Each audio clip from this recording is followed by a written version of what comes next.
check the time every day, all day long. But did you ever wonder, where did telling time come from? Why does it matter what time it is? Who determined the clock, and why in the world are there so many different time zones? The first form of telling time was the sundial, and the earliest sundials known from the archaeological record are obelisks from nearly 5,000 years ago. Sundials indicate the time by casting a shadow onto a surface. The object that casts the shadow is a stick in the center known as a gnomon. A well-constructed sundial can measure time with remarkable accuracy, and sundials were used to monitor the performance of clocks until the modern era. But sundials have their limitations too. Obviously, they require the sun to shine, so they don't work at all during the night when it's dark.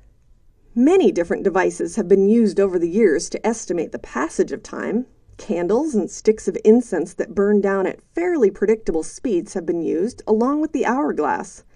Hourglasses are devices in which fine sand pours through a tiny hole at a constant rate and indicates a predetermined passage of an arbitrary period of time.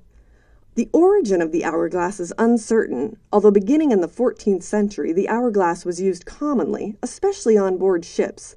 The motion of the boat on the water did not affect the hourglass, unlike other time-measuring devices. The mechanical clock was invented in the 13th century, which sparked a big change in traditional timekeeping methods. This modern clock relied on the swing of a pendulum or the vibration of a quartz crystal, which was far more accurate than sand or candles. Today, the basis for scientific time is a continuous count of seconds based on atomic clocks all around the world, known as the International Atomic Time. Why does it matter that we keep track of time? Well, time regulates our daily lives and makes it possible to accurately communicate with people all over the world.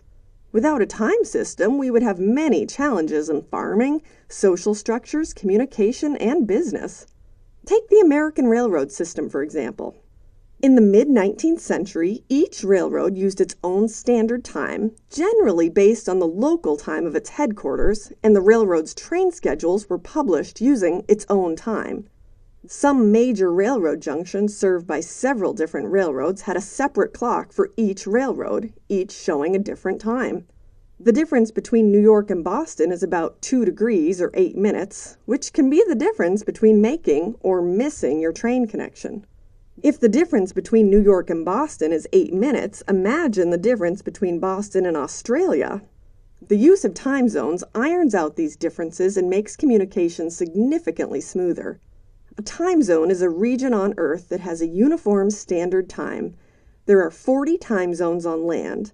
Because the earliest and latest time zones are 26 hours apart, any given calendar date exists at some point on the globe for 50 hours. So the next time someone asks you, "What time is it?" your answer may be a whole lot more complicated than it used to be.